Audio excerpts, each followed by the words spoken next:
Hi, Jessica. I'm here to comment on your discussion post that you posted yesterday. I definitely agree that this is a hot button topic.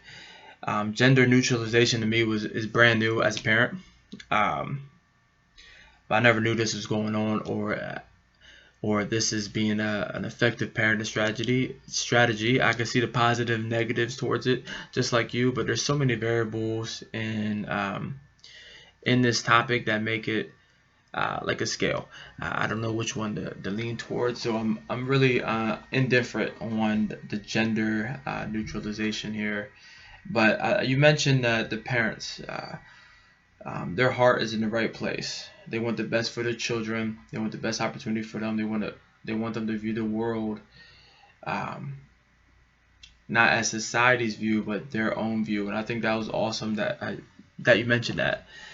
Um, you said words like bias and double standard, which I agree. I understand the double standard standpoint. I think with Storm's parents that they're addressing her. I mean, sorry, they're addressing him a certain way, and but preaching this gender neutralization, which brings to the point the double standard. So I agree with you there.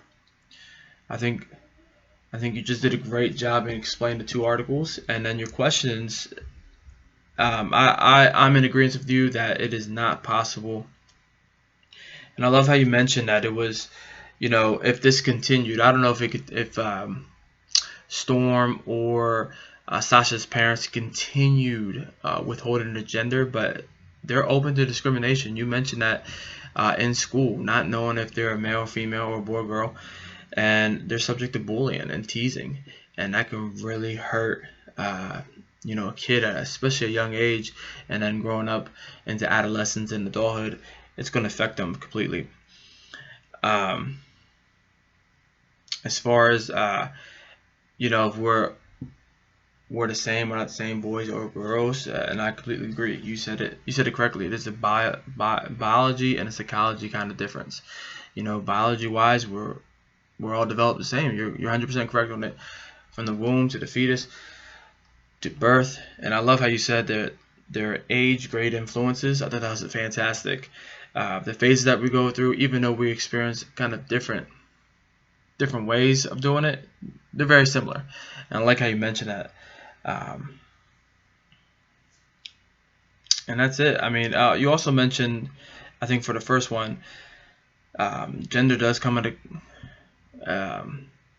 Gender is not as a it's not a conflict. Gender is not an issue at a young age compared to adolescence and adulthood. I think you mentioned that as well, and I agree with you 100%. I think it is, especially when you look at society and what is the perfect person or female or male persona out there, it's hard to overlook that, especially when we're trying to fit in the world, and especially at adolescence age, it's a big impact, and in adulthood, and at a young age, like 5 or 6 years old, gender is not really a big issue. And I think you mentioned that as well, and it's a psychological confusion, especially when they get older.